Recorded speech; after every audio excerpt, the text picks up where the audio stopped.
Ladies and gentlemen, welcome to Zoom Into Wine. It's time for the show and your host, Ian Blackburn. All right, good evening, everybody. Hope you guys are up for a good time. We've got some great wines and great people here.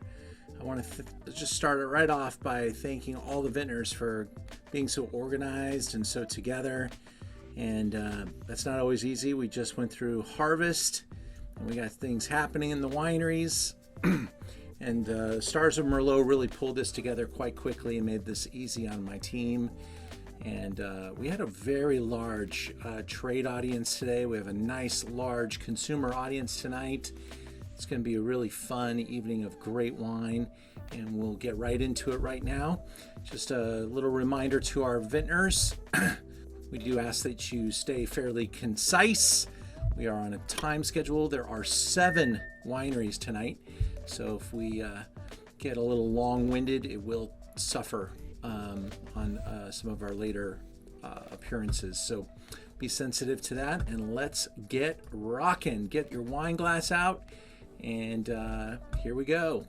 We're going to start off tonight, our little tasting mat right here. We're going to start off with Truchard, go into Rutherford Hill.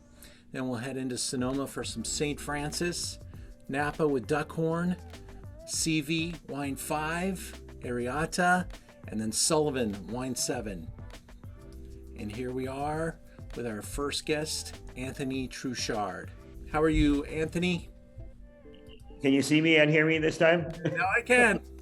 All right, sorry. No, thank you for hosting this. And like I said, I'm looking forward to trying all these great Merlots. And I have a special guest joining us. Nate has been helping us out. Nate Black has been helping us out with harvest this year. When I told him what I was doing tonight, he said it sounded like fun. So I'm like, join us and sharing the wines. But I'll just give you kind of a brief history about Truchard and how we got into making Merlot down here in Canaris.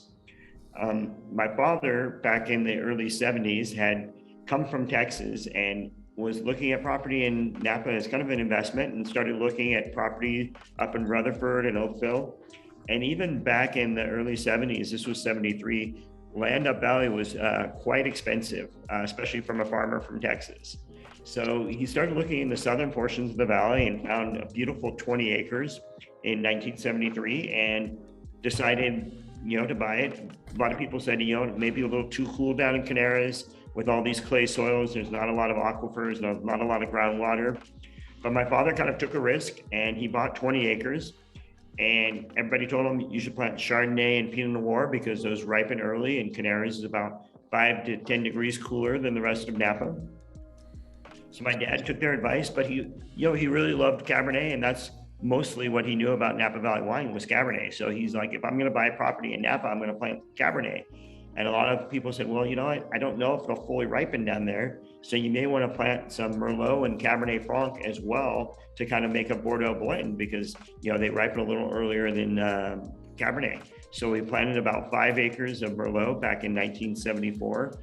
And, as the property grew, now we're about 415 acres. Along with that, also the popularity of Merlot grew. When we first started making wines wasn't until 1989. So from 1977, which is our first vintage, I think most of y'all know, we plant in 74 and it takes 3 or 4 years to get the first harvest. So 77 was our first harvest. From 77 to 89, we sold all of our grapes.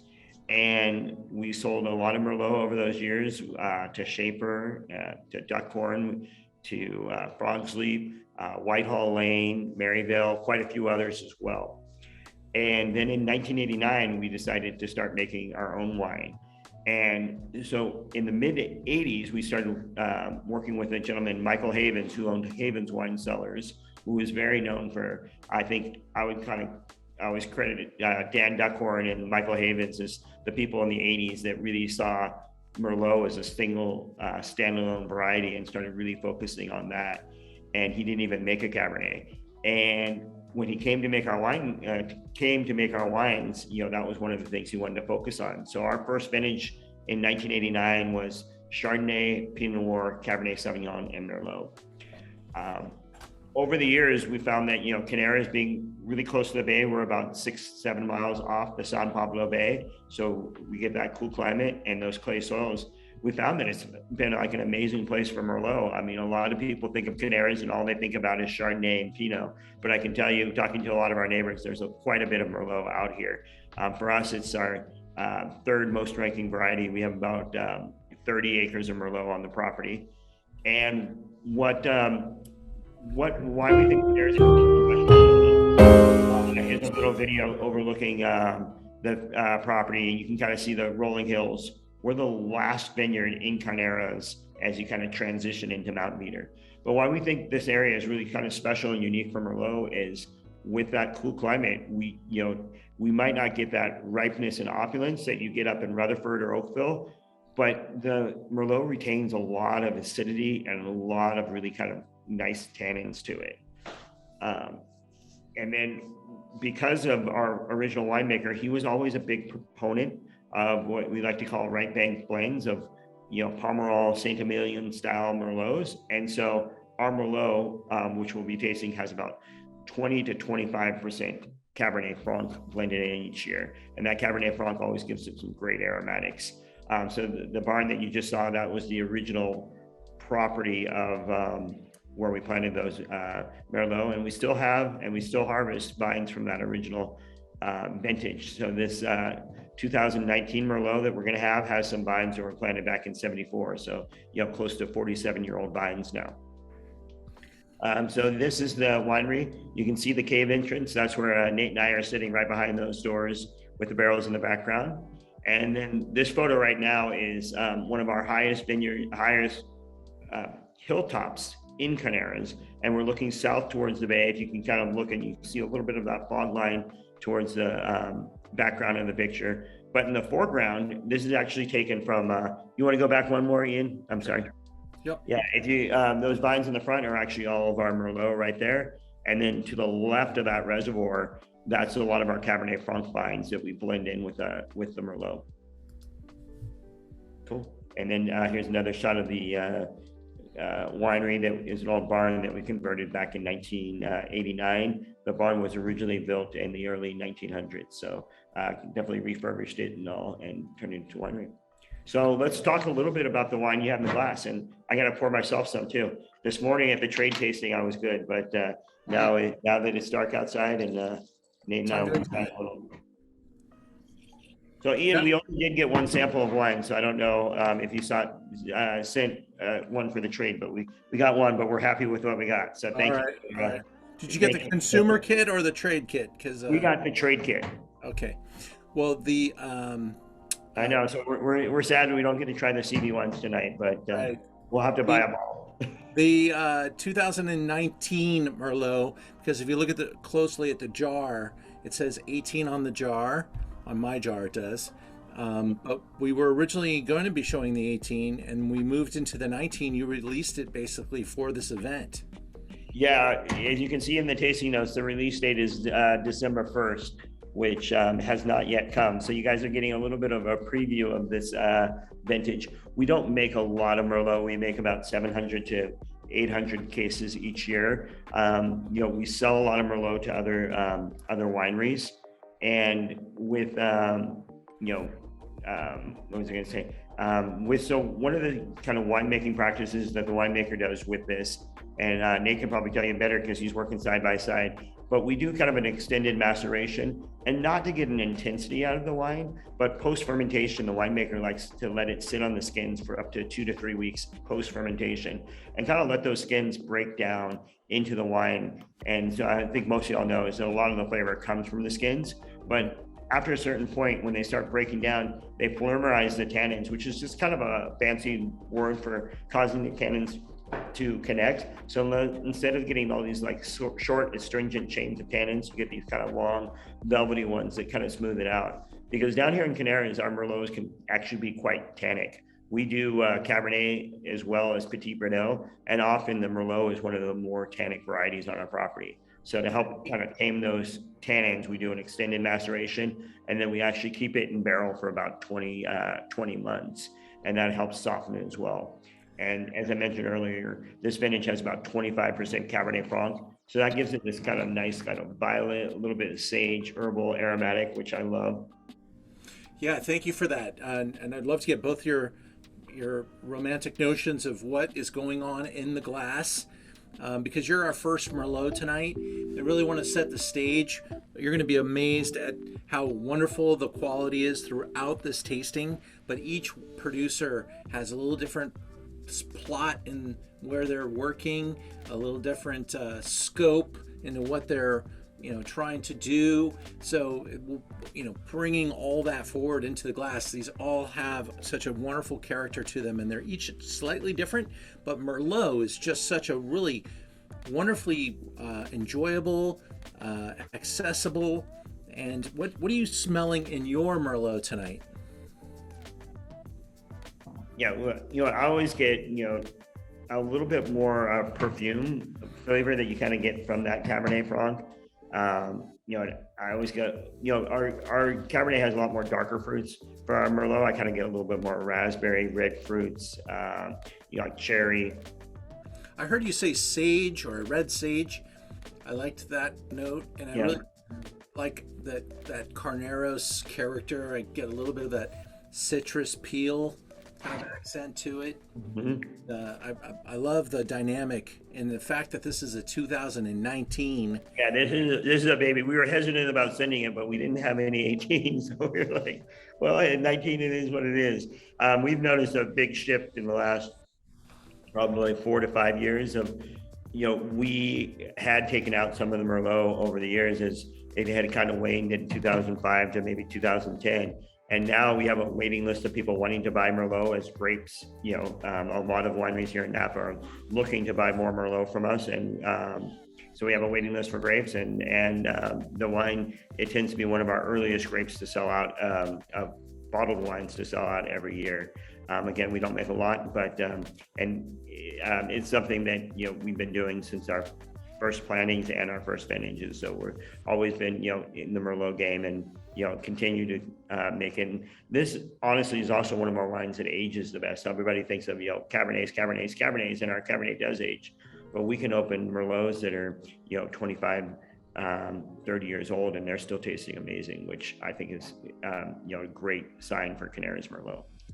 One of the aromatic notes I get off this is oak, so like a little dash of nutmeg, and I think with the influence of oak on this, definitely would give it. I think those are the barrels behind you, Nick. It might be. Well, guys, thank you very much for kicking it off. We have 7 producers tonight, so I'm going to keep us on schedule. And I want to thank you guys for being succinct, and the wine is showing great. Let's take a look at our beautiful audience and see who's in the room. I see some new faces as well. I see some of our winemakers. Mary Pat, good to see you. Hector, Gina, thank you so much for joining us. Lauren down in San Diego. If you don't already know how to put your name down in the bottom corner, you could even just tap on your name and you'll see a spot where you can edit, profile, picture, rename right there. And you could put something even a little crazy, maybe give yourself a Halloween name or a funky name that's not, XYZ at Xerox Corporation or something like that, because I know you probably use this for work. But we're going to move into wine number 2 and get a little more look at what's happening in Merlot land. Let me just stop that share for a second and introduce Marissa Taylor, who is the winemaker for Rutherford Hill. Hi, Marissa. Hi, thanks for having me. I'm so glad to have you on the Zoom, and we've got you on the spotlight now. Now we'll go into your PowerPoint. Awesome. Well, thanks again. It's really fun to be here with so many folks that have carved the way for Merlot here this evening. And as it is Merlot Me Month, it's really fun to be talking about one of my favorite varietals with y'all this evening. And thanks again for having me, Ian. As Ian mentioned, my name is Marissa Taylor. I'm the winemaker at Rutherford Hill Winery, and I've been there, just finished my 18th harvest, so I've been there for 17 years. And Rutherford Hill, I don't have it today to show you, but we started making Merlot. 1975 was the first vintage that was bottled. The original owners, much like what Anthony was sharing about Pomerol and influenced by a trip there, and they had planted some Merlot, and they thought, why not bottle it? And that hence became the journey for Rutherford Hill and Merlot. Today, we are owned by the Trelato family. They purchased the winery in 1996. And upon purchasing the winery, they purchased 29 acres on a hillside, and this is one of the views from the winery, olive orchard, and they developed, we have 6 acres of cab planted actually on our hillside. We have 60 acres down on Rutherford Bench, and then we have another 60 acres out in Pope Valley. So when they purchased the winery, they purchased the brand and the wines, and they continued to drive the quality forward. All about Merlot, sourcing, having long-term leases on other properties at the time, also in Yountville, Oak Knoll area. So it was always really important for the Trelatos to drive the quality. Tony Trelato there in the center, it was his dream to own a winery. He had been in the wine business for a long time, importing, sales, producing was one of his dreams to own a vineyard. So his friend Robert Mondavi actually told him that one day he was going to own a winery, and he did. And Rutherford Hill was the first winery that they purchased. And you have Bill and his 2 sons, Bill and John, next to him there as well. And Tony was a splendid, very passionate man. We lost him last year, but I enjoyed every minute I had with him. He was always bringing ideas and looking to the future of what sort of wines to create and to bottle. He lived his motto, quality is a way of life. And he applied that the minute he purchased the winery as well, into the day that he passed away. We continue to make Merlot. We do grow some of our own fruit, but one thing I love about my job is that I get to also work with a bunch of terrific growers up and down Napa Valley. So we do source some delicious Carneros Merlot, and it, as Anthony was mentioning, such great acidity there and Carneros, and it's such a great blend for our Merlot. We source, I believe, is there a map one, Ian? I can't remember. I think the map one was a couple slides ago. Okay, sorry. I'm there it is. Okay. Sorry, I was focused on the view. But you can see kind of the areas. We too are tasting a 19 Napa Valley Merlot. It's kind of the sourcing from where we source our Merlot. A little bit of Atlas Peak, Oakville, Rutherford, and Pope Valley. How many Merlots do you make at Rutherford Hill? Well, this is the largest blend that we make, but we make an Oakville, an Atlas Peak, and we make a few Merlot-based blends. So it can vary, I would say 5 to 7, depends on the you vintage. Make a rosé of Merlot as well. We also do a rosé. Yes, I forgot about that. Cool. So that is actually the first thing that comes in each harvest is we pick it early, like we would about 22 bricks, 21 to 22 bricks. So we bring it in and night harvest it and direct to press for our rosé of Merlot. When did you bottle this 19? We bottled the 19 in May, I believe it was. Wow. May, June. Yep. And we got it done before harvest. We have a little bit left to finish after harvest because we ran out of time, and we ran out of glass. So we were having to wait for more supplies. I'm sure many folks on this call can relate to the chains of securing glass and labels, etc. So we will be bottling here in a few weeks once we're just about pressed out. So might be a whole new category of wine for this vintage. Yes. Extra extended oak aging. There you go. So, but yes. Oh, and then we also are green certified, Napa Green from soil to bottle. That was back in 2013, I believe we were certified. 2012, we installed the solar panels, and then we've continued. It's really a way of life, right? To give back to land and leave this earth a better place than when we started. So I'm very committed to that. And here's some slides too of, we have a gorgeous view. We have one of the few picnic areas, so you can come and picnic We have a cave where we age all of our barrels. And we also have a dining room cave is set up here for a tasting. So it looks like they're getting ready to do a tasting. People do blend your own Merlots or blend your own Bordeaux type style. And then the other shot is one of our, what we call our rose garden. So anyways, I would really encourage everyone to come visit us if you haven't already. And I hope that you enjoy the Merlot. It's a fantastic little Merlot. They're both the first two Merlots are $35 suggested retail, and you can definitely make appointments to visit either of these locations. In fact, if you're going to be going to Napa or Sonoma and you want my help, I'd love to be that person for anybody on this call, and we'll go right to the wineries and let them know that you were on the Stars of Merlot, and we'll make something special happen for you. So we'd love to get you up to see Wine Country. It's open, it's ready for you, and they'd all love to see you up there. And this is a nice shot with Tony right in the middle there. Yeah. Yeah. I have a question, Ian. Sure. Marissa, the last time you had the Merlot tasting, you had a Merlot, but it was a cask Merlot. Was it Cask Merlot? Yeah. That was our Napa Valley tasting. Oh, that's right. Yeah. That was, that is our Cask Merlot. It was really delicious. Thank you. Yeah, that is a small, that's one of our Merlots that we make, the 5 to 7. But it is made in a small quantity too. We make usually less than 500 cases of that every year. A little more deer on the too. Yeah. And this one also, we also have the blend on this is a 77% Merlot, 10% Cab Sauv, 7% Cab Franc, 4% Petit Verdot, and a little bit of Syrah. So we like to use Cab Franc too. It's a great blender.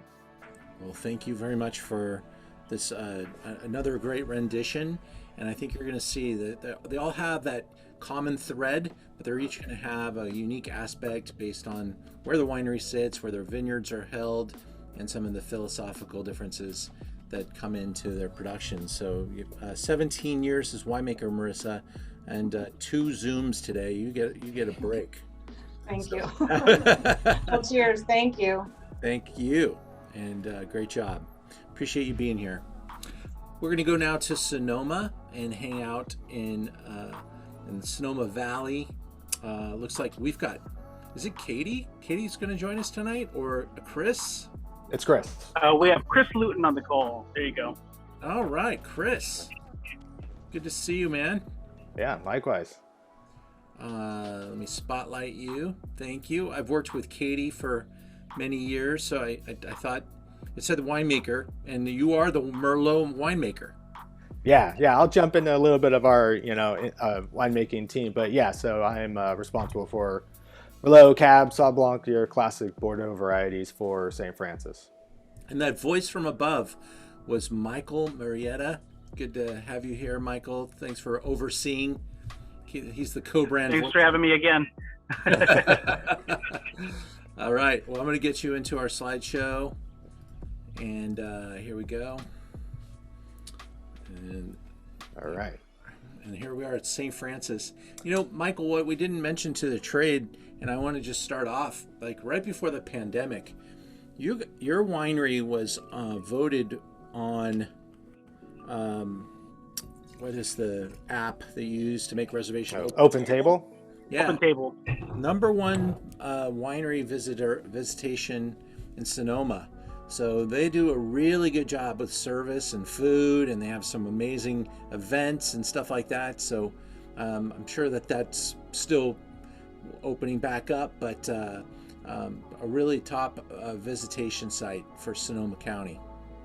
Yeah, for sure. I think that this sort of even goes back to the foundation of St. Francis, where our founder, Joe Martin, owned a furniture store in San Francisco, and like many people, fell in love with wine country, particularly really fell in love with the Sonoma Valley over here in Sonoma County, and ended up selling off this furniture store and buying this basically 100-acre orchard.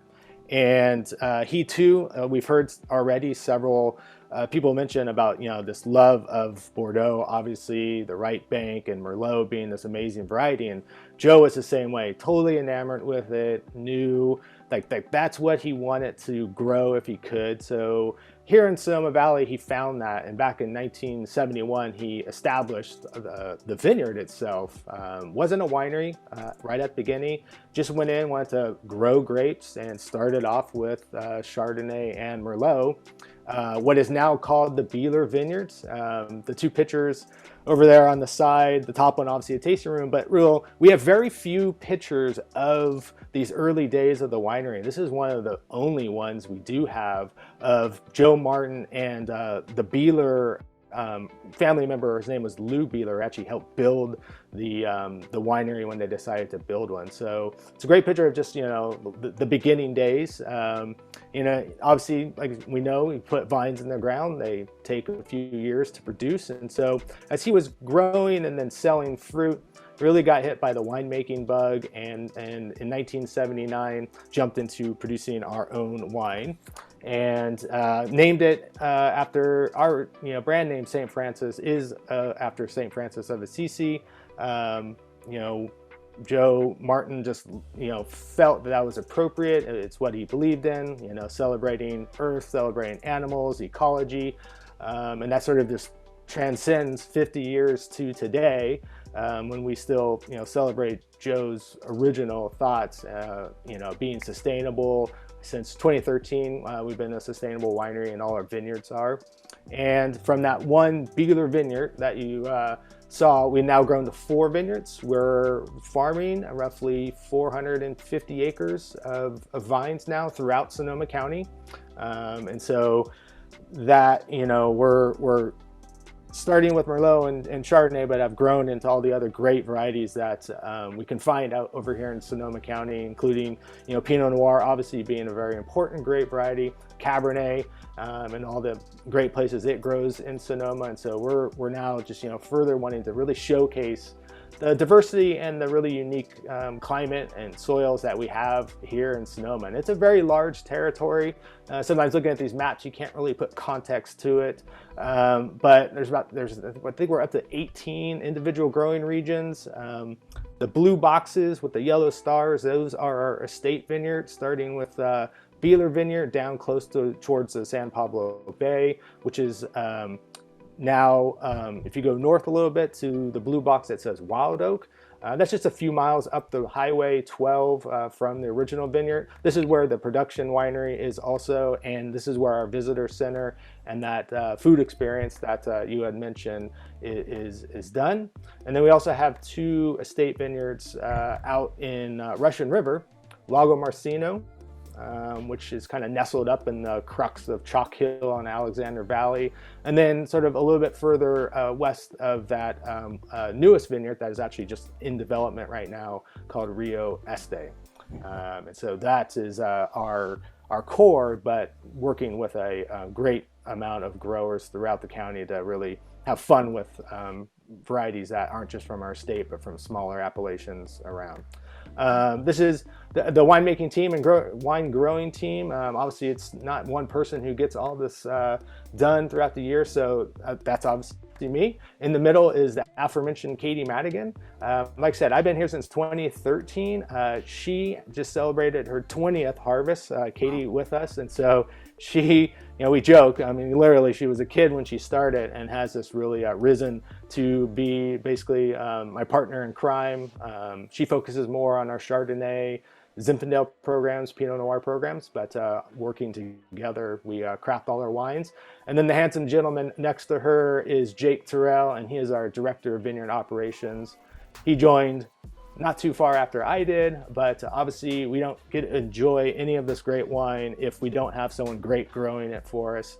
And he is a wine enthusiast, and that just kind of makes it easier to get stuff done when he knows the end result of what he's doing farming wise in the vineyard and how that can translate into a glass of wine that we all like to enjoy. So moving on to this wine, I think I actually have the reverse. This is a 2018 vintage, but the bottle does say 2019. So we are showing everyone tonight our 2018 Reserve Merlot. I do 3 Merlots, sort of a Sonoma County tier. I do a single vineyard from our Beeler Vineyard, our estate property, and then this fun little wine each year is really sort of just showcasing that vintage from a couple vineyards I do work with throughout. And so this is 100% Merlot. There's some vintages you'll see some Cabernet in it, maybe some Malbec, but this ended up being 100% Merlot, and we hold ours in barrel for about 20 months. So a little bit about half, 42, new oak. So you're definitely going to smell, I think, and taste that when we get to the wine. And then roughly around 400 cases we're aiming to make in any given year. And so the background picture of what you're seeing is the one of the vineyards from which this came from, which is the Wild Oak Vineyard, which is our estate vineyard. But I think this really captures what is unique about Sonoma Valley. And what Joe Martin found is that we have the hillsides, we get this great fog layer, and we get this really nice breeze that can cool down the region quite consistently. And those sort of elements, along with the soil profiles, are where giving us a uniqueness to the Merlot that you find. This particular blend is a blend of this particular Merlot is a blend of 3 vineyards, 2 from Sonoma Mountain, which I find really unique. That's more of an eastern-facing slopes. So you don't get all the really warm, hot western sun, but that really allows the Merlot to sort of hang there and sort of develop these really rich, deep fruit characters. And then the balance coming from the valley floor, the Wild Oak Vineyard, which really kind of gives some softness, kind of rounds out the tannins that the mountain Merlots can bring in. And so for me, I look for classically in Sonoma Valley Merlot and really Sonoma County, but particularly this one, dark plum characters. There's usually an element of thyme and sage in the background there, and then sort of those warm baking spices, sort of cloves, cinnamon, anise, coming in from some of that oak influence as well. And so that's kind of, for me, what I think about Merlot from Sonoma Valley. Really appreciate having the opportunity to show you guys this wine and being part of this panel, and enjoy the rest of the night. Thank you so much. I can confirm this is the 2018. Yeah. We found out that the label was wrong on the jar after we put all those labels on the jars. So I just said I'd apologize to the group in front of you, but the 19 won't even be released for a few months, so there's no way that mistake was made. But the 18 is in front of you right now. I hope you guys are enjoying. This has a MSRP of around $65, and this is one of the many great wines that you can taste if you visit the St. Francis Tasting Room. Thank you very much, Chris. Good job. You kept it on time. We appreciate you. Thank you so much, sir. You got it. And now that we've had a couple of wines, let's just check in with our audience and say hello to the gallery view. And I'll relieve you of your spotlight so you can relax there, Chris. But hope you got the wines, Chris, and you were able to taste them with the group if you like. And we've got people from all over the state. We've even got a couple of out-of-state folks on the Zoom. Where's our friends from Florida? I want to see if I can see you out there. If you're out there, we sent some to Florida. We sent some to Chicago. We had some other states involved as well. So we thank you guys for getting involved wherever you may be found. But that's what's cool about Zoom, is we could all be on this together and taste the same wines. And thank you for being here. All right, we're going to go now back to Napa Valley, and really the whole idea of what we're getting together around this Merlot concept was part of the Merlot Me moment, hashtag Merlot Me, and this is a movement that Duckhorn really championed many years ago, and so we were thankful to have Duckhorn Vineyards on the Zoom with us now. And we're going to have winemaker Annie Airy or Neil Bernardi, the VP of Marketing. VP of Winemaking. Neil. Hey Ian, hey everybody. My name is Neil Bernardi. Yeah, thanks for the intro. Vice president of winemaking and Winemaking. Yes. Sorry. like, Almost um, gave you a marketing position. Sorry about that. yeah, I just got a promotion. Holy smokes. We've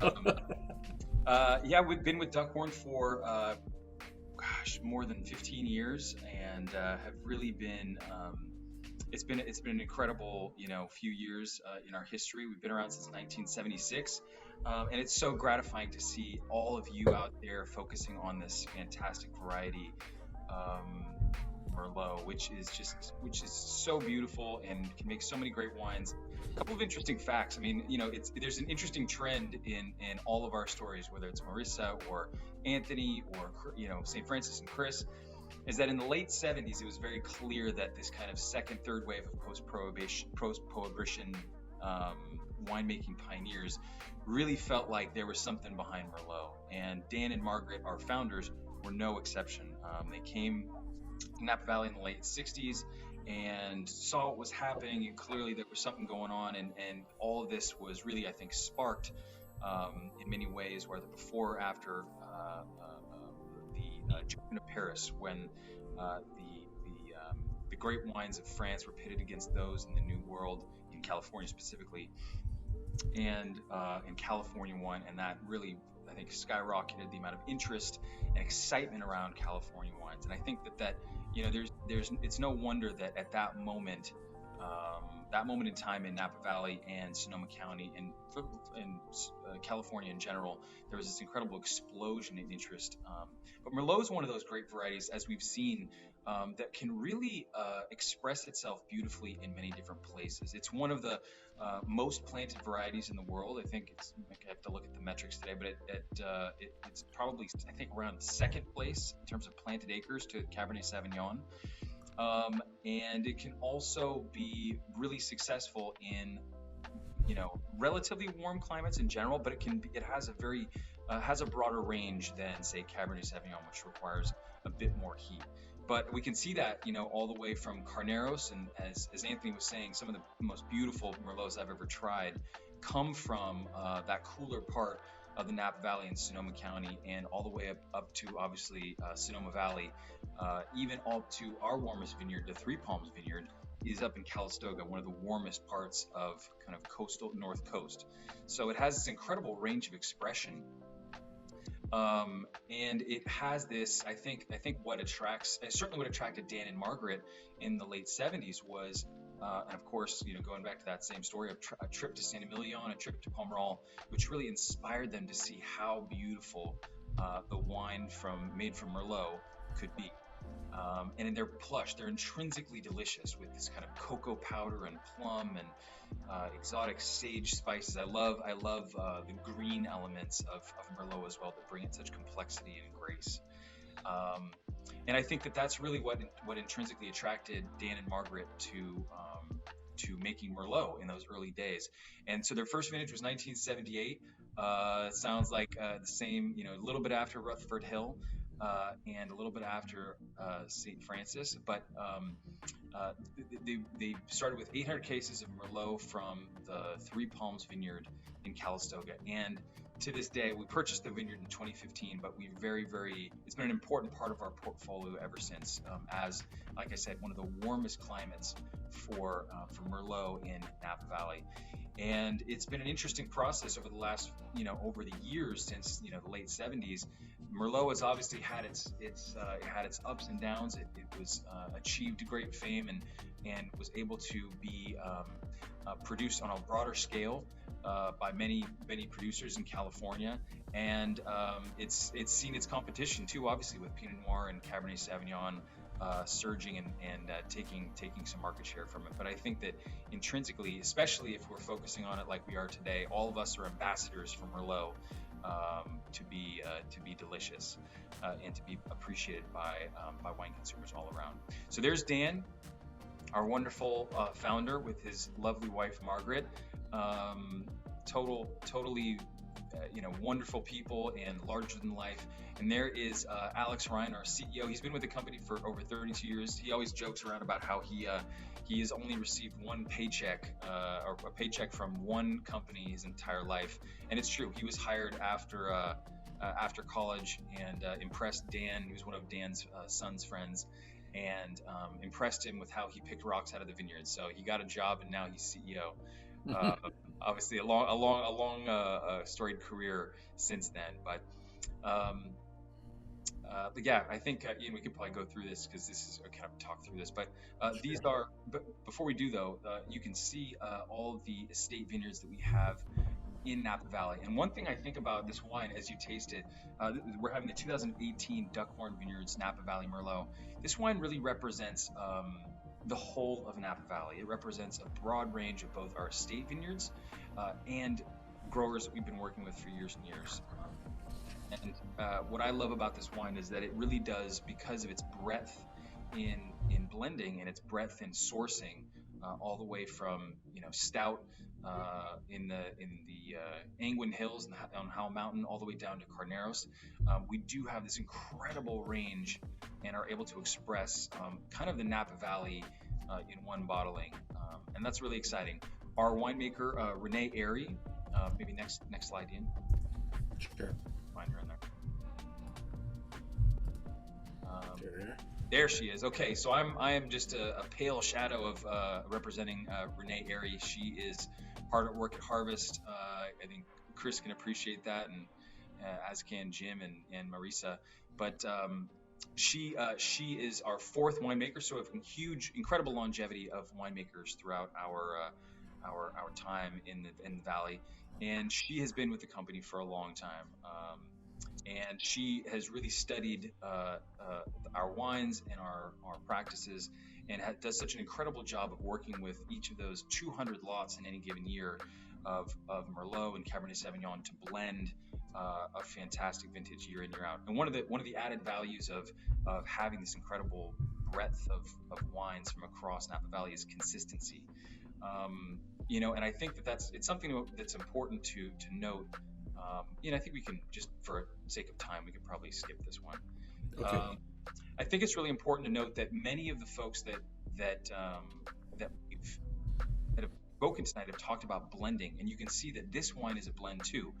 82% Merlot, 16% Cabernet Sauvignon, 1.4% Cabernet Franc, 0.4% Petit Verdot, and 0.2% Malbec. All of that basically means that we every single year take the opportunity to take different types of different wines from different places, different varieties, to express the vintage the best we possibly can, and support the Merlot that really represents the majority of the blend to the best of our abilities. And I think that's really important because in any given year, you're going to have different variations on crop load, both throughout your estate vineyards and throughout the valley, but also different varieties are going to succeed in places and do different things. And so by having the ability to blend, which has always been the case in Bordeaux, and I think by some extension in Napa Valley, has always given us the ability to make really consistent, tasty wines. So this wine was aged for 15 months in 40% new French oak. I think that's really important. Anthony was talking about polymerization of tannins. It's critical. Although Napa Valley, we make some wines up in Washington State, and I will say that Napa Valley has an amazing, just natural cohesion of tannin structure. It's just this silky, as tannic as they are, compared to so many other places. Napa Valley is just blessed with amazing resolved tannin. And so Merlot, being kind of sometimes a softer, rounder, more plush, generous variety, needs less time than certainly Cabernet Sauvignon to really round out and resolve itself. But we like to do about 15 months in oak, and we find that 40% for our style and for the vineyards we're working with gives a certain amount of support and breadth to the wines. And I think, as Chris was mentioning too, that nutmeg, clove spice, which complements the fruit and that kind of green sage characteristics so well. Neil, do you blend your wine and then return it to wood, or are you blending it on the way to the bottle? That's a really great question. Renee likes to keep everything separate and blend at the very end of the process, and then when the blend is done, marry it together and have it marry in tank for a bit to kind of come together. but certainly there's other ways of doing it. I know, for example, our Washington State winemaker and Merlot from Washington State can be really beautiful too up at our Campus Back Winery. He blends everything maybe a month after harvest so that it can mature together. So really, I think it's a function of place and style and approach. But with as many lots as Renee's working with, I think having the capacity to tweak things at the very end of the process and bring it together, I think helps her to it really helps her to find that perfect blend at the end of the year. Great. And I want to remind everybody that Duckhorn was featured as the #1 wine in the world via the Wine Spectator about 3 years ago, right? Yeah. And that was not only great for Duckhorn, but really good for the Merlot industry. And I will say that I think Merlot certainly has had its peaks and valleys in sales tracking, but the Merlots that we're tasting today, the Merlots that we're seeing in the marketplace, are crafting a lot more interest, and it's really resulting in year-over-year increases. And in fact, Mr. Trouchard even mentioned that he's selling out of Merlot so fast that he even replaced some vineyards and doesn't even have the supply to keep up with demand. So we'll see some things changing in the Merlot business over the next couple of years. I really see the trend getting stronger. Probably won't reach kind of the craziness that we had back in 1997. As a young salesperson, I was calling into the distributor to find out how many cases I could sell that day. That the times have changed a little bit, but it was all these producers that we're talking to today had a big part of that, and it's really nice to meet you, and thank you for your professional presentation. Thanks, Ian. Thanks, everybody. You can get up and see Duckhorn if you haven't yet before. They have a number of different tasting facilities, and they're comprehensive now between their different blending facilities. What's the blended Duckhorn facility called? Paradox? Yeah, Paradox. Yep, it's just outside of Yountville. That was one of my favorite visits on a recent trip with a group right before the pandemic, and now also some association with Costa Brown. Yes, that's in fact where I'm at right now over in Sebastopol. Yep. And then we have Migration down in Carneros, and Canvasback up in Walla Walla Valley, and Calera down in Hollister, if you're so bold as to go down there. Awesome portfolio. Thanks, Ian. Appreciate it. Thank you, Neil. All right, team, we're doing all right. We're on wine number 4, and I just want to check in with some of you. Crystal, I hope you're enjoying the flight there. Oh yeah, I'm enjoying it. All right, good. Susan, everything arrived as I promised. I hope. That's good. I'm glad to hear that.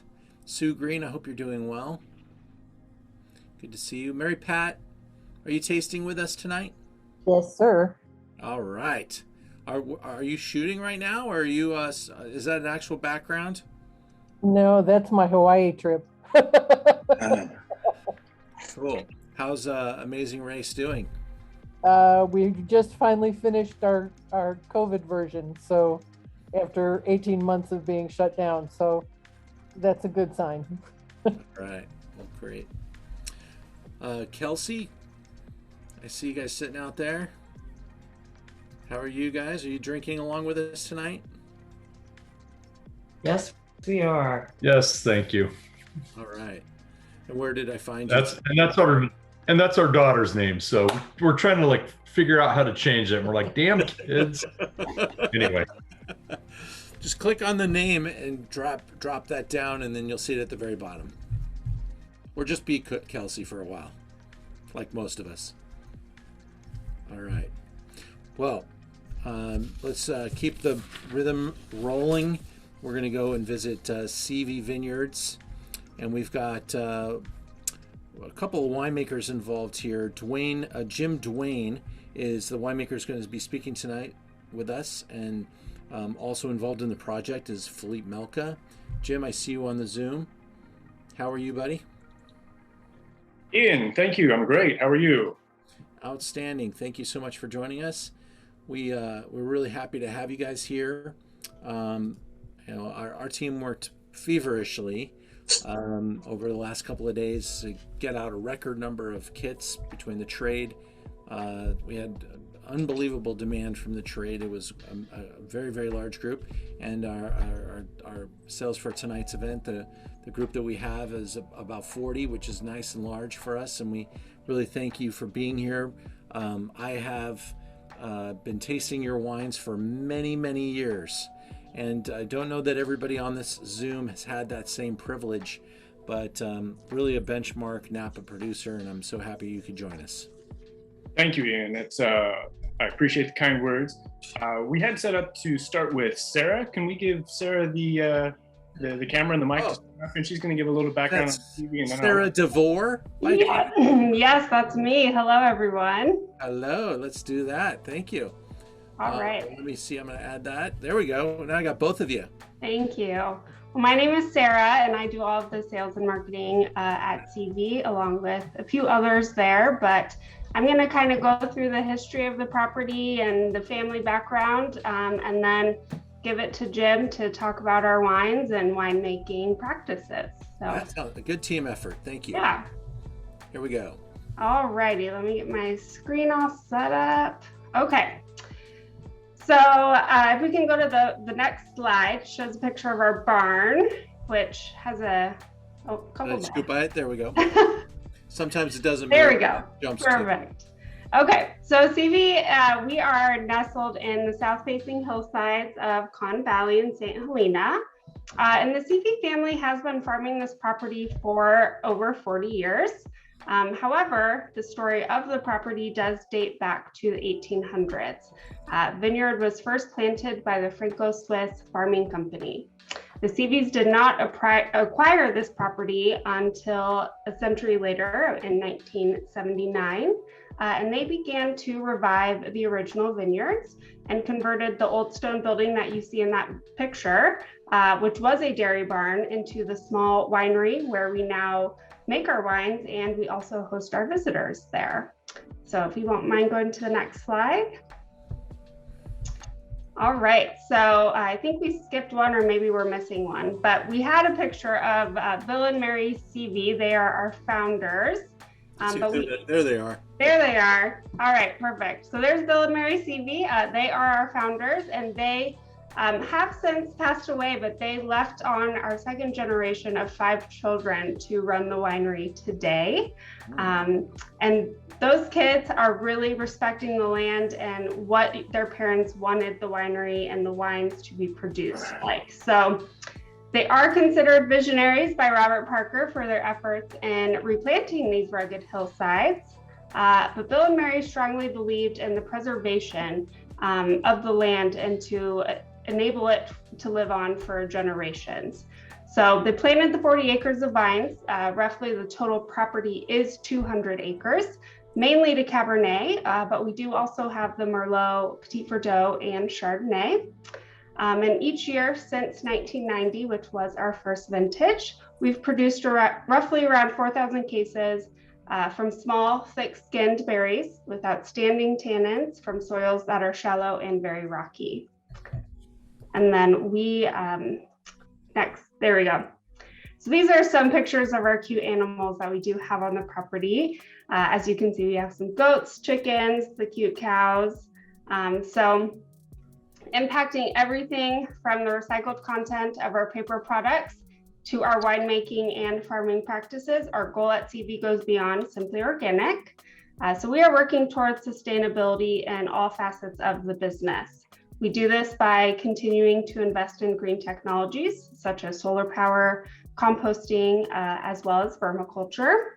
And then by developing well-intentioned circles of connections, these activities go a long way towards promoting farming operations that are regenerative and sustainable, and the winemaking operations that rely on renewable energy and minimize resource use. And then our next slide is actually going to be a video that showcases our property and Dory CV, one of the kids to Bill and Mary. So, do you want me to play with? Yeah, you can play it with sound. That'd be great. Okay. It's very quiet. I'll start it over there. There we go. They can expect a really special location that's very much not the typical tasting room location that you find on the main highways that go through Napa. There's a lot of open space here, which isn't typical of Napa. My parents really believed in having a balance in ecosystem, so about 80% of our land is actually just natural forest. It's very quiet, so you get the sense of a farm, of a working farm. You know, I think our values show through just presenting a product that we're really proud of, that we make here in a very consistent style that we've been using for almost 30 years now.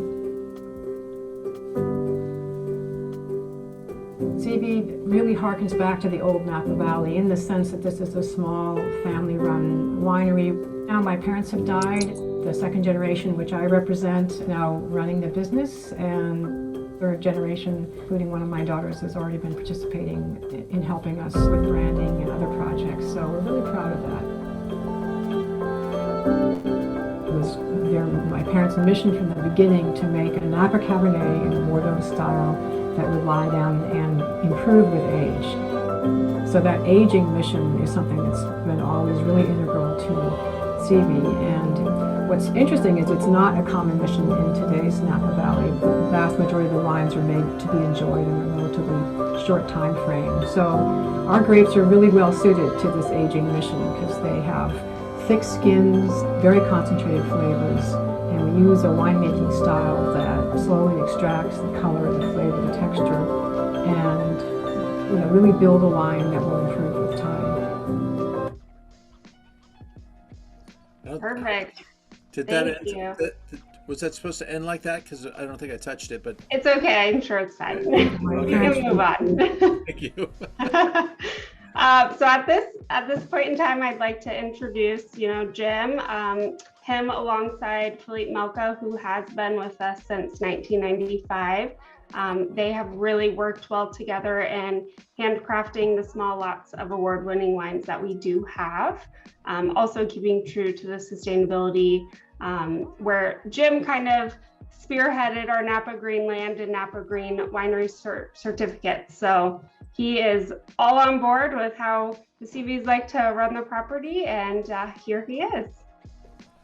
All right, thank you very much, Sarah. That was a great background to CV, and so hopefully we get a little bit of an understanding of the place. So just to paint a little bit of perspective, CV is a small farm. We're about a 200-acre farm out in Conn Valley, which is just in the Eastern Hills, sort of east of Rutherford and St. Helena. And we're an estate winery focused specifically on the 40 acres of grapevines that we are farming on the ranch. So that means all the grapes that are going into the CV wines come exclusively from the estate. So we're very hyper-focused on this little piece of land. It's a little farm and vineyard in the middle of an oak forest, just sort of paint the picture. And all of our vineyards are on hillsides. So we're not quite technically in the mountains, but we have a lot of rough terrain, a lot of old terraces, a lot of different slopes, and a lot of different fun, at least from my perspective, a lot of fun vineyards to work with, and some real challenges in farming because it's not easy to grow plants on a hillside. But it's a great way to grow, especially Cabernet and Merlot. We have to make our wines a little bit differently so we can respond appropriately and make the best wines from this property. But I think what we can do to talk about the 2018 Merlot, which we have for tonight, is maybe just sort of take like a virtual walk through the vineyard. So if you were to visit the winery, then you would come in on Conn Valley Road to the winery, which is down at the base of the property. And from there, you can't see much of the vineyard property itself. It's a beautiful old stone barn building, but to really see the vineyards, you have to walk up through. And so that's kind of my job every day. And so if you can imagine walking from the winery, which is about 350 feet elevation, within 3 minutes, you can get up to some of our top blocks on the property, and that's about 800 feet. So you can walk there in 3 minutes, but wouldn't be able to give this presentation if we were walking, because it's real slopes. It's real, it's rough terrain. And I think that really informs the wine we make. So up at the top of the vineyard, we have a block, one of our oldest blocks of vineyard that was planted in 1991. Bill Seavey had a relationship with Christian Wex from Bordeaux. He helped, Bill Seavey was a lawyer, and so he helped Christian Wex with some of the legal work when Christian was acquiring what is now Dominus Estate in Yountville. And through that connection, Bill was able to get some grapevine material from some Merlot. Hey, Lane. And we were able to plant this block in 1991, and this block still exists. This is the backbone, of the CV wines, the CV Merlot. So it's very tannic, it's very structured, very masculine. And that's an important characteristic because we do make a big Merlot. It is quite burly, big and tannic. And so in making this wine, we have to really focus our winemaking and bring in some elegance. And we do that if we're now walking down from that top block back towards the winery. We could make a quick detour to block 13, which is just a little 0.4 acre piece of Merlot on a very steep hill slope. And I'm gonna put a pin there and we'll come back to that. And then as we walk down towards the winery, on the lower part of the property, we have what we call block 1. These are vines planted in 1998. And these are the real hearts, the real perfume of the Merlot blend. This is where I can reach to find a component that brings elegance to the wine. So I really need a matching point or a counterpoint to the very structured, very masculine Merlot that comes from those oldest vines at the top of the vineyard.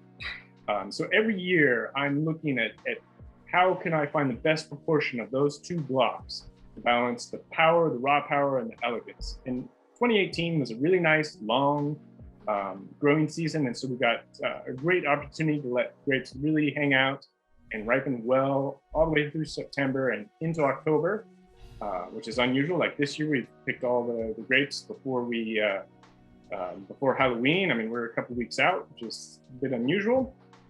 But in 2018, it was a long, cooler growing season.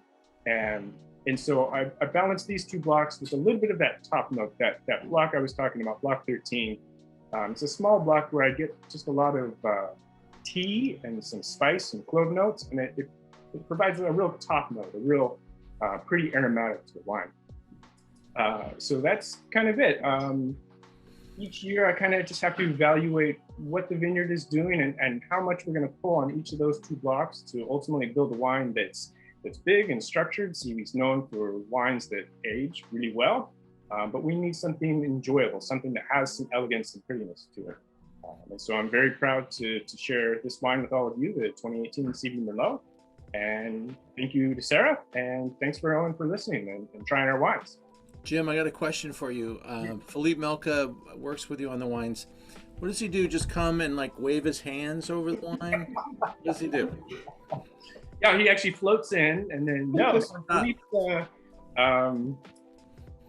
Philippe's a really nuts and bolts guy when it comes to the work that he does with me in the winery. We first start walking vineyard blocks well before the growing season. He's a part of all of our redevelopment projects as we have to plant new vineyards. And then on the run up to harvest, we talk about fruit load and ripening and sort of the characteristics and how we want to build the canopy infrastructure. It gets very technical. We're talking about leaves and shoot positioning and all sorts of sort of geek level stuff. And then as I'm picking grapes, I'm in constant communication with him about extraction. That's something we really focus on, is how much tannin, what are the qualities of tannin that we're getting in the fermenter? How do we decide when to press, how to run our winemaking so that we make sure that we do have elegance. We don't tend to have an issue with power, but we're always looking for the best elegance, the best expression and freshness. And I think Philippe has really wonderful talent for helping pick barrels and pick fermentation practices that really bring forth freshness and brightness of fruit as you've been. And he still comes in and touches the barrels. French holy water, and then we spend a lot of time blending together too. That's Philippe's got a tremendous palate, and so I really lean on him to sort of mean, you have to imagine that Philippe's been working with CV since the 1993 vintage. Yeah. So when I came to CV in 2011, he was someone I really relied on to tell the story of CV and to translate that to winemaking practices. So he's really been a big part of the brand. Well, awesome, great wine, beautiful. We're looking at suggested retail around $65 to $70. And I thank you guys for being here tonight. It's wonderful to get to hear your story, hear the story straight from you, and we appreciate it very, very much. Thank you so much. I appreciate the Thank you very much. And come see us when you come to Napa. We'd love to have visitors. I would love to host you. All right. Well, we'll be tapping on that door pretty quickly here, so look forward to that. All right. Thank you. Thank you. All right. We have another wonderful family to get to know. We're going to be heading over talking with Fritz and Karen Hayton. Fritz. That hurt. Did I say that wrong? Well, we're not a Hayton couple. Oh, okay. Well, it's actually Hatton. Hatton. All right. Sorry. I've been drinking. I'm sorry about that. We replace the spotlight and give you guys the Hattons. Thank you guys for joining us tonight. We're really enjoying ourselves and getting to know all these different fantastic producers, and been a fan of your brand for many years, and I got to meet you both recently up at the Hudson facility where you guys make your wines, and I'm excited to share this presentation with the entire group. Go for it. It's all yours. Thanks, Ian. Thanks for having us. Pleasure. Yeah, thank you. And we'll give you a slightly different perspective. We're the owners, so we are where the buck stops. Just to take you through a few slides, then we'll talk about the wine. There we are. We're tasting the Arietta Merlot Hudson Vineyards 2018. But a little background on Arietta. It actually started in a way before Karen and I got involved in the mid-90s. We are co-founders with the Kongsgaards of Arietta in 1996. But going back before then, John Kongsgaard got to know Lee Hudson at UC Davis in the 70s. So they had a long relationship.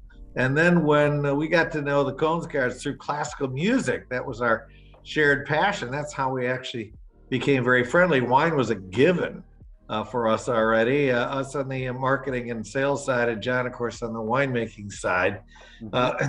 It was classical music that brought us together. So the story of our friendship through classical music, John being a concert organizer and amateur classical pianist, underlies the naming and the whole development and really the inspiration of the brand. So when we started in the mid-90s, it was using fruit from the Hudson winery.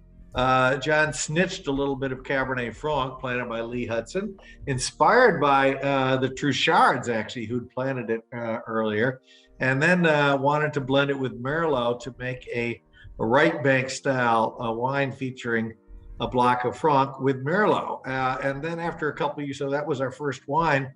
And in a couple of years, we had more Merlot than we needed for that wine. So we started to make varietal Merlot in 1998.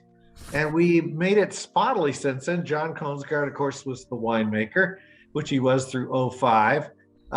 But when after we bought the Kongsgaards out in 2005, and John, go ahead and you can float through the slides a little bit, Ian. Okay. Well, I'll give you a little history here. John hand-selected Andy Erickson to take over the winemaker, and Andy is still the winemaker 16 years later. So this is our 25th harvest this fall, just the two winemakers in 25 years. And Lee Hudson is our original and still our primary grower. And in fact, last summer, we moved our production to the 2 summers ago to the Hudson facility. That's where we make the wine now and host tastings. So go ahead and scroll through. You see the label there. We'll show you a few scenes of the winery. That's a map of our vineyard sources. We lease vineyard blocks. We don't own, but it's like we own them. They're farmed to our specifications. We use them year in and year out. And you'll see the main cluster of activity is in the green zone. That's Carneros, the Hudson Ranch. just a couple miles to the west of the Truchards, and that is where the Merlot comes from. So do you want to talk about the Merlot? I mean, Karen is, my partner is here with me. I can tell you it's her favorite wine very often in the portfolio. Sure. So when we started this winery in 1996, our main focus was on the right bank of the Loire in France, in France. Yeah, Bordeaux. Same thing, France and Bordeaux. Anyway, so we didn't focus on Cabernet, we focused on Merlot-based wines. So as Fritz said, our first wine was a Cab Franc and Merlot blend, which we now call H Block. And our second wine was this very wine, 100% Merlot from the Hudson Vineyard. And it's very, very, so actually these are pictures of the Merlot. Up on the upper left is the I Block Merlot vineyard, it's a perfect. So the reason why I love Merlot is because when it's planted well and it's made well, which this block is a perfect example of where Merlot and how Merlot should be grown. It's a clay soil, so it struggles a little bit, like other Carneros locations. Our grapes hang for a very long time, softening the tannins and giving it a little bit more complexity, which and the acidity is a little bit higher, which is our flavor profile. We're super lucky in that both John and Andy were willing to make wines that Fritz and I want to make, and not necessarily what they want to make, Andy in particular. So anyway, perfect vineyard site. I don't think you can really pick a favorite child, but I just love this wine because I think it's a really good example of how good Merlot can be as a single variety. Let me point out something interesting in terms of the other presenters. Lee was inspired by the Truchards, and this the I Block, which is just below, there's a little line separating the H Block front from the Merlot, which was planted in 1986. Similarly slopes to the southwest, which is the warmest possible exposure there. So it does get great ripening. And the material was taken by Lee from the Three Palms Vineyard when it was planted, and so that's that's where the material comes from, Three Palms clone.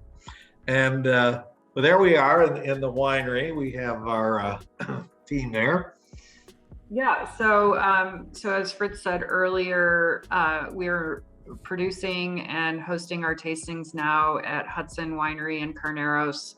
As you can see, the architecture is beautiful. Come visit us. The view is amazing. The garden, the Hudsons grow champion-sized pumpkins, and as you can see in the upper right corner, we're all just family. That's Lee and Christina Hudson, and our winemakers, Andy Erickson and Patrick Nyholt. They're in the lower right corner as well. And it's just a beautiful place to be able to spend time and make our wine. And, occasionally we'll go in and sing to our barrels. So, so that we can make the best wine that we possibly can. And we're very lucky to be at Hudson, and we taste by appointment. So you can visit our website if you'd like to come see us. I don't know if there's any other slides, but anyway, so the wine, you want to talk a little bit about the wine? Well, the wine is, as Karen mentioned, I spent my first 20 years, I've been an auctioneer for 40 years. I helped start the Christie's wine department in the US. And my first 20 years of drinking wine, living on the East Coast, was mostly European wine. So we think of the great European traditions when we make our wines. Karen mentioned about a slightly brighter city, a little freshness is important. We think about wines when we start cooking dinner. So while we're not really overly fussy about food wine matches, we do not want the wines to blow the food off the table or kind of submerge the foods. But you'll see that this is a single block Merlot. It's I block Merlot. It's 100% Merlot. It's been that way in all but one vintage, and it's fairly rich. But you still get, and this is the marker. And I always tell people, okay, if you're doing a blind tasting and you got to sort out the Cabernets from the Merlots, look for the leaf, look for the vegetation. And there's a little bit here, albeit the fruit is quite ripe. And we were talking earlier about what we sense in this wine. And for me, it was boysenberry. And for Karen mentioned cocoa or dark chocolate. Yeah, I got some dark chocolate in it.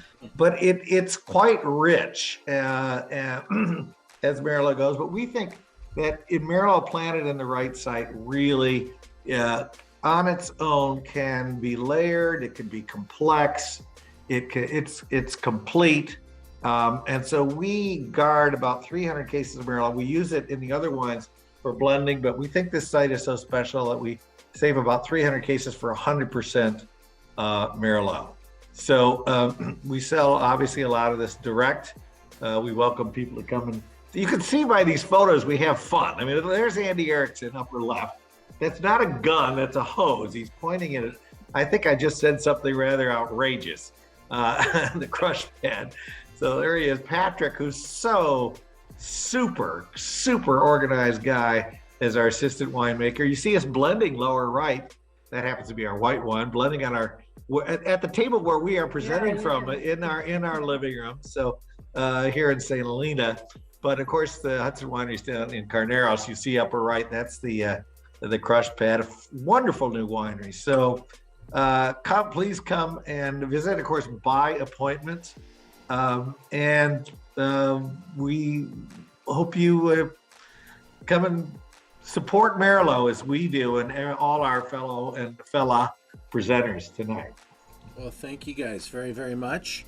Did not know a lot of that about your past. That's a great reason that you're sitting here today with a beautiful wine brand, your passion for wine, your passion for music. You're both professional musicians also, or semi-professional, you said? What is your connection with music? I would say we're pretty avid party musicians. All right, that's good. That's cool. And is this Morgan sitting right next to Andy? It is, yeah. It is. Morgan was our assistant winemaker for almost 10 years. Wow. Till he took over at Marciano, moved on. We were still very close to Morgan. And Patrick's been with us for about 5 years, who was just terrific. We've been so lucky to have such great winemakers in the last 25 years, this being our 25th harvest. So yeah, we're newbies compared to most of the rest of the presenters, but we're not brand new either. Well, really, really cool. I love giving Morgan a hard time because he worked at DRC, Petrus, and Screaming. Yeah. Guy's resume is ridiculous. He's got a good pedigree, for sure. And let's do both of you, and I appreciate you being here tonight, and thank you so much for allowing us to taste your beautiful wine. Suggested retail is around $75, and that wine also received a 95-point score in the Wine Enthusiast. And I'm excited to get this wine on our website. I'm going to be ordering it from your distributor, and it should be here in the next day or two.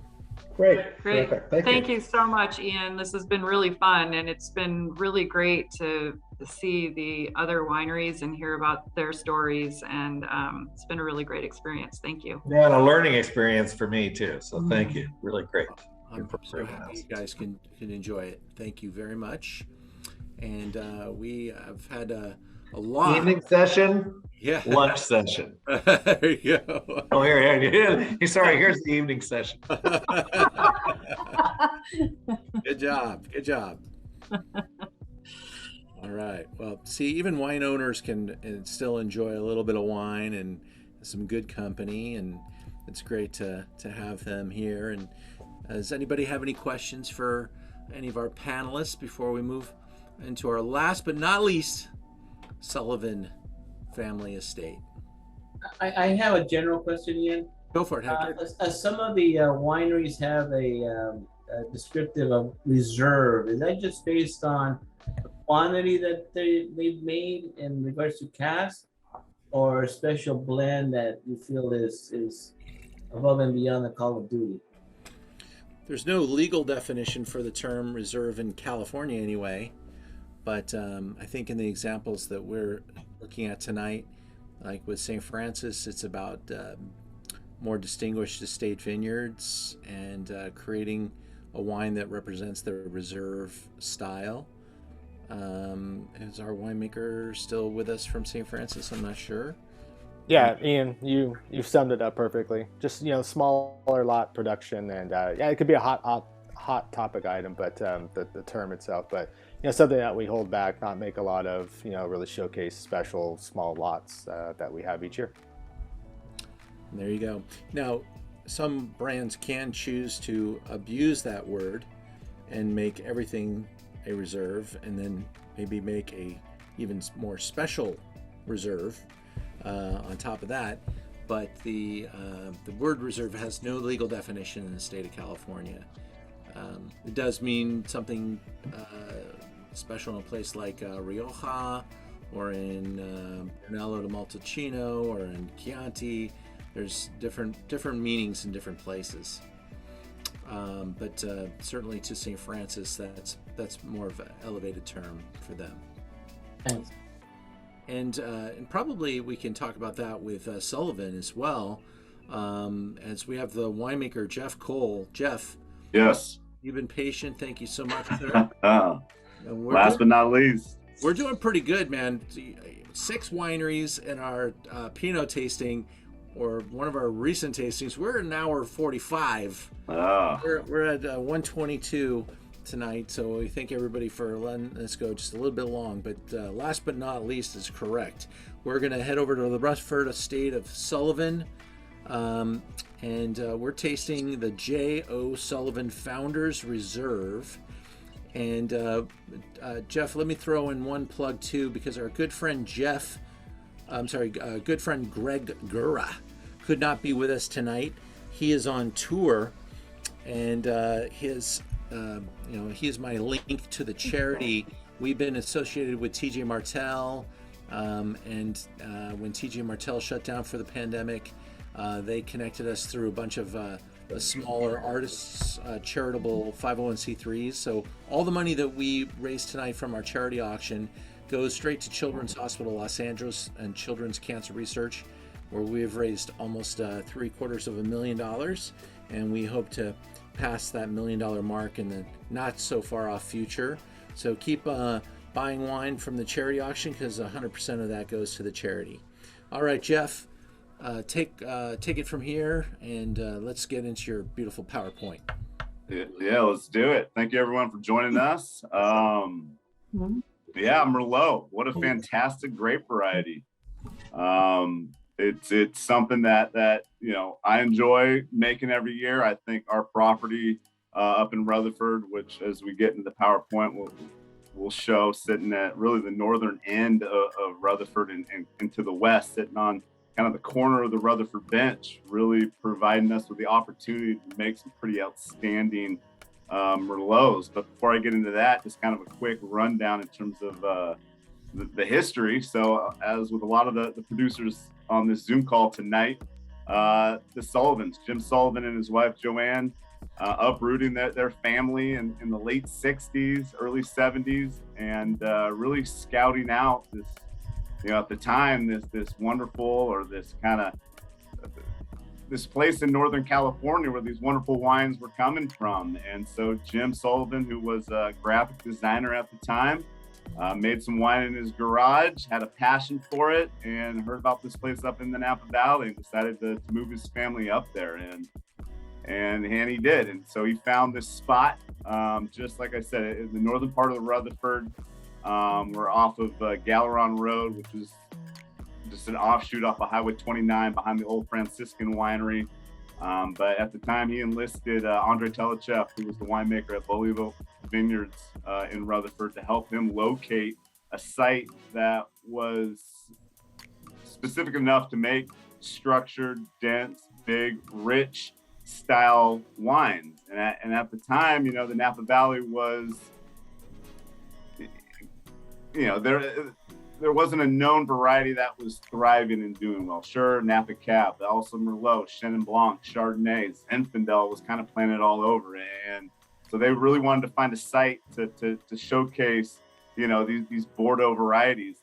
And there you have it right there on the screen. That's our driveway into the winery. It's a 26-acre parcel, 22 acres planted.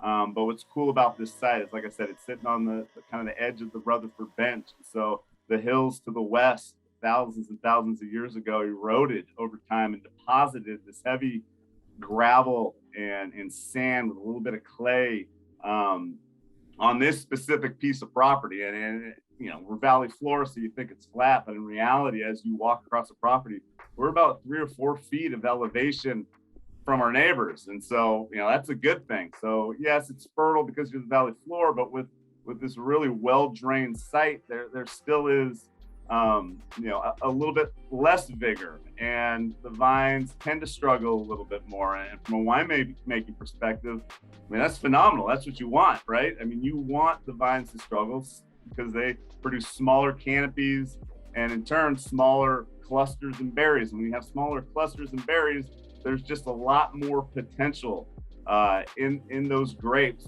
when making wine. And so, you know, through the 70s, 80s, and 90s, up through the early 2000s, the Sullivans were making these really structured, dense, ageable wines, Merlot, Cabernet, really Merlot in the early 80s and 90s. And then obviously as the market shifts and Merlot kind of comes out of favor, you know, they replanted to Cabernet Sauvignon primarily, but really Merlot is what put the Sullivans on the map back in the day.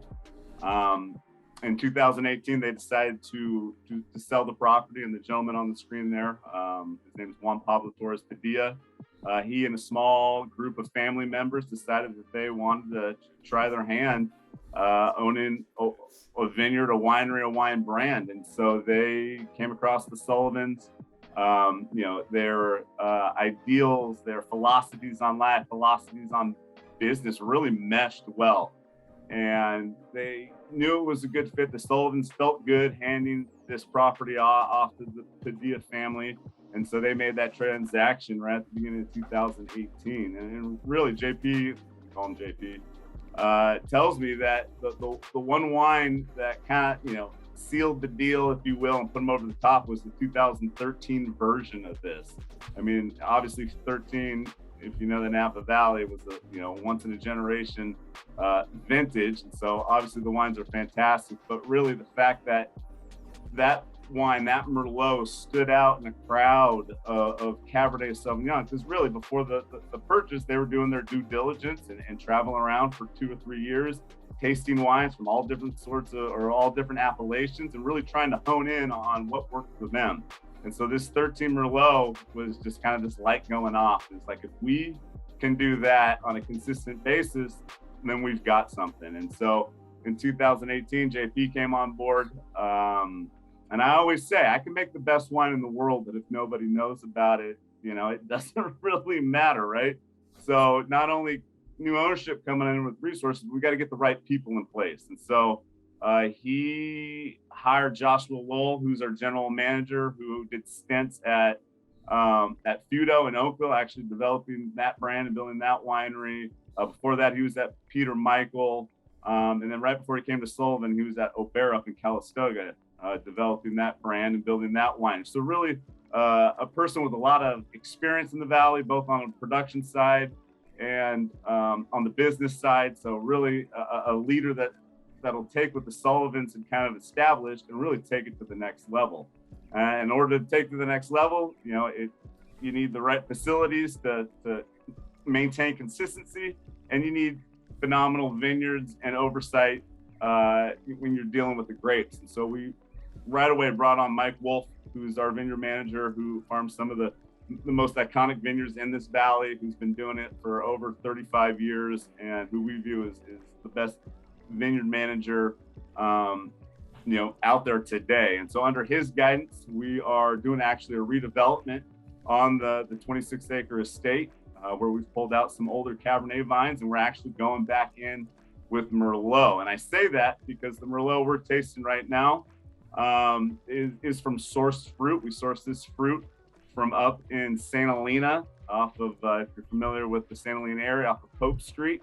There's the Napa Valley College Extension, and right across the street from that is this beautiful, 14-acre vineyard, and there's one portion of it that's planted to Merlot, and it's planted on this very gravelly, sandy, absolutely no clay, very well drained, small yields, very intense fruit, and ultimately intense wine. And because we've had so much success with that, started in 2013, we've decided that Merlot hasn't been given its due, or at least recently, right? With this whole push towards Cabernet over the last 25 years, all the best soils get Cabernet, and then all the subsequent soils after that get whatever else you want to plant. And just by nature, wines planted in inferior soils make, more or less inferior wines. And so Merlot's kind of been put on the back burner. And, I can honestly say we're tired of that. And I can probably speak for most of the winemakers or proprietors here that Merlot is a beautiful wine. And when given the right opportunity, meaning the right soil, the right farming, the right winemaking techniques and approaches, like, you can make a wine that rivals the best Cabernet Sauvignon in the Napa Valley and in the world. I mean, it does. I mean, outside of the Napa Valley, Merlot is highly esteemed. And so we're, I think, collectively, not just us at Sullivan, but everybody on this panel, trying to take it to the next level. And I know a lot of us have been doing it for a long time, but it's time for Merlot to really get back in the spotlight. And so for us, all putting our best foot forward and making tremendous wines. And, every one of these wines is different because it comes from all over the Napa Valley and different terroirs and different winemaking practices and styles, but ultimately they're all quality, delicious wines. And so we're trying to join that. Although the Sullivan's been producing Merlot since the early 70s, we're really trying to bring it back and bring it to the forefront and really make wines that rival some of the best Cabernets that the Napa Valley is producing. So we're really proud of this wine. The breakdown is right there: 80% Merlot, a little bit of Cabernet Sauvignon, Petit Verdot. We grow Petit Verdot on our estate. It's one of my favorite wines that we make. I literally, like the Salt Bay, just sprinkling in a little bit of everything because it adds so much just density, structure, flavor, richness, color. I mean, it's a phenomenal variety, and I think it definitely lifts the Merlot into that serious category. And again, this wine is a serious wine. It gets the same treatments I give some of my best Cabernet lots. There's structure, there's good acidity. I'm very cognizant of that. I'm trying to develop richness. I'm trying to develop length and layers and just deliciousness. This wine, to me, it kind of encapsulates all of that. It's just a phenomenal wine. We don't produce very much of it, as it says there, less than 230 cases. And again, it's very site specific. And just from a stylistic standpoint, this is a purpose-built Merlot that's delicious and is meant to lay down and age for a long time. Awesome. Well, we have a couple of folks that have some questions, whether it's for Jeff or one of our other panelists. Terrence, can I start with you?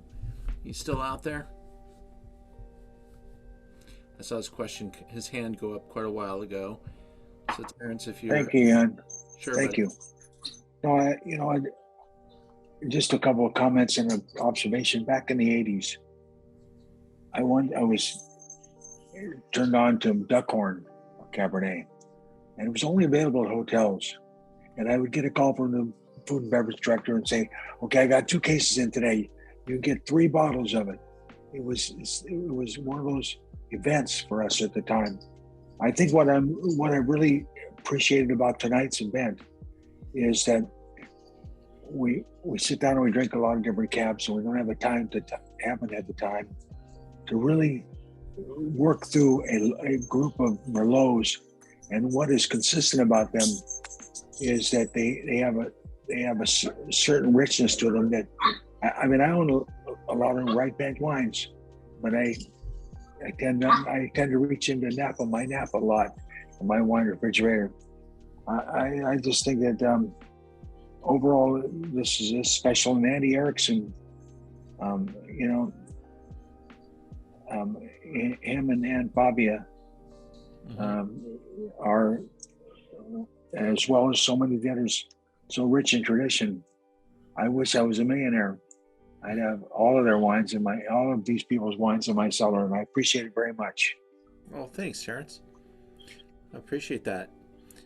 And does anybody else have a comment or question they would like to share with the group? Jeff, how long have you been winemaker now then at Sullivan? Yeah, sorry, I was just going off on a tangent there. No, so I've been at Sullivan a little over 8 years. So this vintage was my 9th vintage. And prior to that, I spent almost 7 years up at Schransburg in Calistoga. That's great. Well, certainly you're kind of doubling back and trying to make a big statement here with this spectacular Merlot that we're going to close our show with. I hope everyone got a chance to taste it, and all of the wines have a unique expression that's unique to the producer's goals, the producer's resources, and their farming practices. And I just got to ask Jeff, you made a really good point about the best soils have been given to Cabernet, and there's some other soils that are getting the rest. And what is it that's unique about the soils that you have on your Rutherford estate? Yeah, no, as I was stating earlier, it's just the high percentage of gravel and sand versus valley floor specifically. You can get into pockets of clay, which are the greater water holding capacity, or cooler, really vigorous sites that promote vegetative growth and bigger crops. And so what's unique about Sullivan is that well-drained soil. So really, we don't have to do a lot.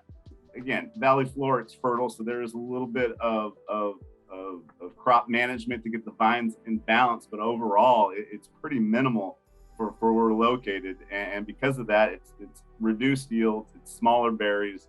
And we have smaller berries, it's just that juice to the skin ratio is a lot smaller. So everything, all the good stuff that a wine provides, you get a lot more extraction, you get a lot more just density and structure to the wines. And so I think, again, Merlot, yes, Rutherford tends to be a little bit warmer, and so you get a little bit riper more quickly, but because of the stress that are put on the vines, there's just so much potential in this fruit that we can make a big structured Merlot that is ageable, that's delicious, that you can drink early. Obviously you want to decant it a little bit, but that will age for 5 or 10 years and just really just be phenomenal and enjoyable for a long time. And so I think for us, we are sitting on a pretty unique site that affords us to, from a stylistic standpoint, to achieve those things. Neil, thanks for staying on the Zoom with us. Any questions or comments in closing? Hey, Ian, and thanks everybody. I'd love to just say, thank you for continuing to love Merlot and promote it to your friends and fellow wine lovers. It's a great global grape with a lot of potential, and definitely deserves its place amongst great wines of the world. And obviously Sonoma County, Napa Valley have so much to offer and so much distinction to offer to the great tradition of winemaking across the world. And it's exciting to see, even though we've been in the modern era post-prohibition haven't been making wine comparatively for that long a time, how much progress we've made in terms of wine quality and understanding our terroir across the North Coast and the Central. So continue loving Merlot, and thanks again, Ian, for all of the great comments and bringing us all together. Cool. Well, I hope to do it again soon. We've got our Stars of Cabernet coming up for 2 nights. That's Wednesday and Thursday, November 17 and 18. And the lineup is on the website. You can go to starsofwine.com and pick up advance tickets are on sale right now. And we'd love to have you involved for one or both nights. You can pick and choose. And the way these Zooms work and the cost of these wines that the producers are putting forward, we're having to normalize our business as things are becoming a little bit more normal. I went to a concert for last evening with my mom, who visited me for the first time in a year and a half. I got to hang out with Mom, and I took her to Wilco. I'm not sure if she loved that as much as I did, but it was a really good time to get out there and be able to go to a concert. And so things are normalizing a little bit, but we will start to bring our live events into the forefront. It will take some time. It'll take a little bit of momentum. It'll take a healthy wine industry and a healthy community. And so we're going to keep the Zooms coming for a while, and maybe forever. We'll just continue a limited number of these type of events on Zoom because they are very practical. We can bring the wine straight to your house. And I remember as a kid, I would watch HR Puffin Stuff, I think it was, and they had a thing called Smell-O-Vision, and I think this is about as close as you can get to Smell-O-Vision when we get the wine delivered to our house, and we can each taste from different corners of Los Angeles or California, anywhere. We've got Lauren down in San Diego with his group there. Hi guys, I can see you out there. Hope you guys had a good time. And to those of you that were out of state and joined us tonight, I didn't figure out which ones you were, but I'm super happy that we were able to get a couple of out-of-staters involved. And Nancy, good to see you. And Stephanie, thank you so much for the past year and a half of support. Lisa, thank you so much for being here in Santa Monica. Yeah, you guys are all welcome to chat or ask any questions. Again, that auction, that'll stay open until tomorrow night. So if you bid on it tonight and get outbid by tomorrow, there's a lot of different stuff on there. There's a trip on the auction as well. So jump into the auction and take a look and see if anything looks good to you. I'll be going in and cleaning up any messes because I don't let anything go away too cheaply. I go and buy it myself. That's a great way to buy Christmas presents as well.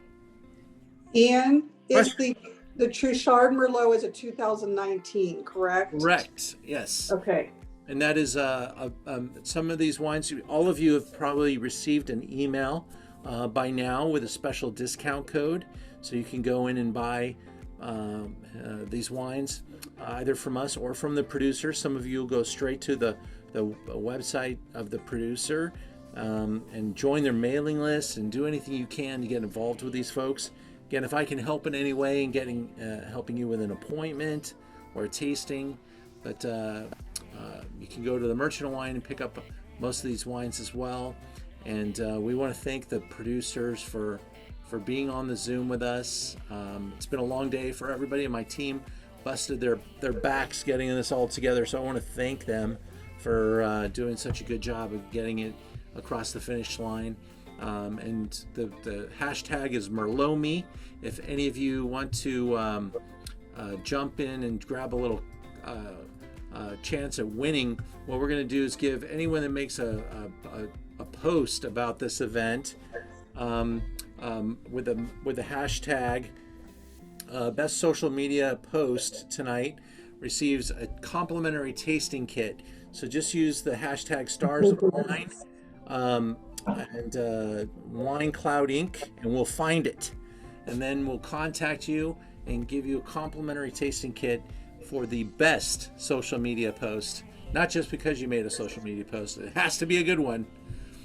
So I'll give you a second here to take a shot of the crowd, whatever you want to do. Take a shot of your empty jars maybe a picture of Merlot, and we'll reward anyone that makes a social media post with that the opportunity to win that prize.